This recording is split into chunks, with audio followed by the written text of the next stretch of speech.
ruled that indeed they exist. So this is what we're seeing play out in real world time, which is the existence of aggravating factors that the district attorney, the prosecutor, prosecutes, and then the judge indeed rules that they exist. Now, here to my colleagues' points, yes, the statute guidelines go about 12 and a half years for a first-time offender, but note that in the most relevant comp case there in Minnesota, which was in 2019, Mohammed Noor, also an officer, was convicted of then third-degree murder in the accidental shooting or unintentional death of shooting of a woman there. He was sentenced to 12 and a half years. So we have a lesser conviction there, but sentenced to the minimum amount. Now, to everyone else's point, I do see in the larger collective conversation an acknowledgement of that, likely by Judge Cahill, that will lead him to enhance the sentence short of the 40 years maximum that would likely lead to a successful appeal. Remember, too, that the state attorney general has requested community impact statements.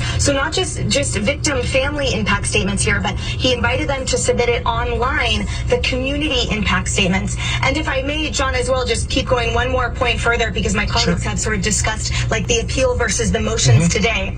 What we heard today in front of Judge Cahill involved the defense attorney moving for an entirely new trial and also moving for a hearing to discuss possible juror misconduct. Those are totally separate from the actual appeal through the court system, obviously, of this particular disposition. Both of those motions were denied by Judge Cahill. And then in terms of the sentencing, you guys, another bird's eye view perspective here, reminder that Chauvin here, he's facing a federal indictment for an unrelated event with a 14-year-old in 2017. And also he's been indicted along with the 3 other officers there that day of a federal civil rights infringement there. That's a Section 1983 case. So he's facing potentially an additional sentence, maybe 2, tacked on in the federal sector, in addition to here, what we will learn today will be his state penalty.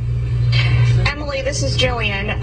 If we end up hearing from Chauvin today, which is becoming less and less likely as the hour wears on here, but if he decides to speak, any chance anything he says will impact the judge's sentencing decision, or that cake's already been baked?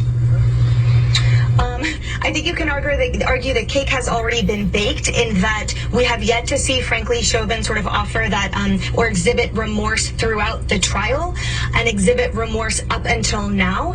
I think any comments he makes at this point will be serving to create a different or shape further narrative in the public's mind, and also on appeal, where frankly a lot of this has much to do with.